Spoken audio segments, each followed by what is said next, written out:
Hey, what's going on, everybody? Busy El Flipador here, and we're just doing a quick overview, spec review of the GSO series.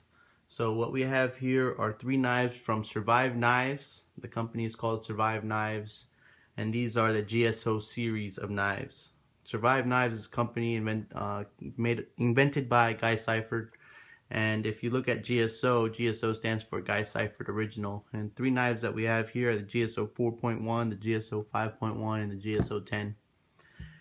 And the GSO 4.1 is the first generation, and these 2 are second generation of his series and line of knives. They're actually very good knives, and if you haven't heard of them, do some research. And but you'll get a little bit of a preview here, what they look like, and a quick, few specs about the knives. So without further ado, let's start talking about the GSO 4.1 here. And this one I've had the longest, the GSO 4.1. You can hear some rattle in the retention of the Kydex sheath. That's pretty much because you see this split right here down the middle of the back of the Kydex sheath where the blade would sit. If you just pinch that shut, the retention's back of the Kydex sheath. Still, the knife hasn't fallen out. As you see, I'm shaking it pretty good here. Hasn't fallen out. There's still good retention on the Kydex sheath. It still pops into place, but this one has been used quite a bit, extensively, especially in hot weather desert environments. So you can see some scratches on the Kydex here from the dirt, and it took some time to clean out all this sand out of there, but it has a drainage hole, which is very good. Gets rid of water out of the sheath. But that's enough about the Kydex sheath. Here's the GSO 4.1. You can see there's a high convex edge on there. I put that on myself. Just a preference I had for this size knife.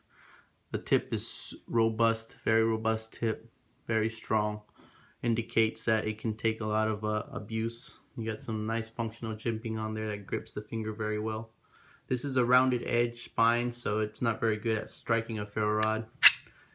It can in a pinch, and you can kind of use the jimping to strike sparks a little bit, but small sparks, shower of sparks there, and it's not a large enough group to ignite a tinder bundle. Maybe with a little bit of time, but that's not what we're here talking about right now. So you can see the nice ergos of this knife, a little bit of swell in the palm there. Easily removable micarta handles. We have a full tang knife here. It's a full tang knife, protruding end of the knife there with the lanyard hole. And this is the first gen where the lanyard hole was small. You kind of have to remove the handle scales to put a lanyard through, unless you're really adept at getting into tiny small spaces like that. You can get your lanyard into that little hole, but that's for someone else that's pretty good at putting a thread through the eye of a needle. But you can see an American flag there, CPM 3EV, Peter's heat treat, very nice knife. So we'll go over some quick overall length, blade length type deal. Overall length's approximately 9 inches. Blade length from tip to handle is about 4 1/4 inches. Cutting edge is approximately 4 inches exactly. So again, when you order these, you can get them in a variety of colors for the handles and for the Kydex sheath. So when you go on there, you just find what you like, and that's what you order. There you go. Next, we're going to move on to the GSO 5.1. This one's much newer than GSO 4.1. You can hear there's no rattle in the Kydex sheath. The retention is still very strong on the GSO 5.1, and this is the tan coyote dark earth Kydex sheath. I don't remember which one it was, but it's one of those, coyote, tan, or dark earth. Sorry, that wasn't more helpful. So this was also in the brown paper micarta handles, removable handle scales, full tang construction. And as you can see on the second gen, the lanyard hole is a little bit larger. Makes it more easily accessible for the lanyard to go in and around and out the other side. So it's a little bit easier to be done with the handle scale still on. The GSO 5.1 does come with a finger choil. It has an option for the ferro rod striker. It comes with very functional jimping, grips the finger very well. Rounded spine, very robust tip again. Very similar to the 4.1, just in a larger scale. And a high saber grind.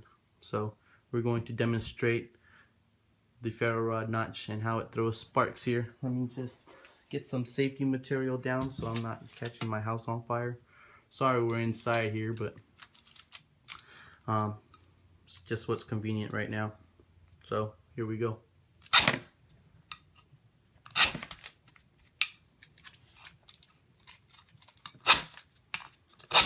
As you can see, the shower of sparks is much larger than it was when you were just doing it on the jimping. Whew. Very nice. Smoky in here now. I think I'm going to set my fire alarm off. And as you can see, there's some staining from the magnesium ferro rod on the knife, and we'll just do a quick wipe here. And look at that. It's almost back to new. It's a little bit chalky. I gotta get something else to wipe it down, maybe a wet rag. But other than that, right back to new. So GSO 5.1, we'll do some quick specs here. The overall length of the GSO 5.1 is approximately 10.5 inches. Blade length being just shy of 6 inches, about 5 3/4. And cutting length approximately 5 inches. So that is the GSO 5.1. And last but not least, this big heavy monster, the GSO 10. This is a sweet looking chopping knife. Have not been able to go and chop with it yet, so I can't give you an adequate description on how it chops and how it feels in the hand being used for heavy duty work. But I am very soon going to take this out and start beating the crap out of it. All three of the Kydex sheaths have drainage holes. As you can see, a nice little indentation here on both sides of the Kydex sheath. Very good quality made Kydex. GSO 10 also has a finger choil. Very robust tip again. That can take quite a beating. Also same thickness as the other two knives. So we can get a comparison of thickness. If you can see there, there's a little curvature where a thumb ramp or your thumb could go. It's pretty comfortable, but it does not give the purchase that jimping does. This one, I don't think you need your thumb here for this type of knife. The utility of the jimping is kind of maybe not there, but that will remain to be seen. If you can see, there's a nice curvature to the blade there. I can already feel that this would be a great chopping knife. I can feel the comfort in my hand. Even if I grab a hold back here, there's a nice purchase. If you can see, there's a nice little curvature back here. It kind of fills the hand nice and naturally. So when you grip it, it's a nice, steady, and comfortable grip. This also has the removable micarta handles. Very easy to remove this hardware. Full tank construction. You can see some nice finger grooves there. Does not affect the quality of the knife or the ability to grip it in different positions. It's still comfortable to grip in a variety of different positions, as well as an enlarged lanyard hole, making it easier to go ahead and put that lanyard in, as I said earlier, and a protruding handle there with some jimping on the back. So the GSO 10, we'll get some quick specs on that.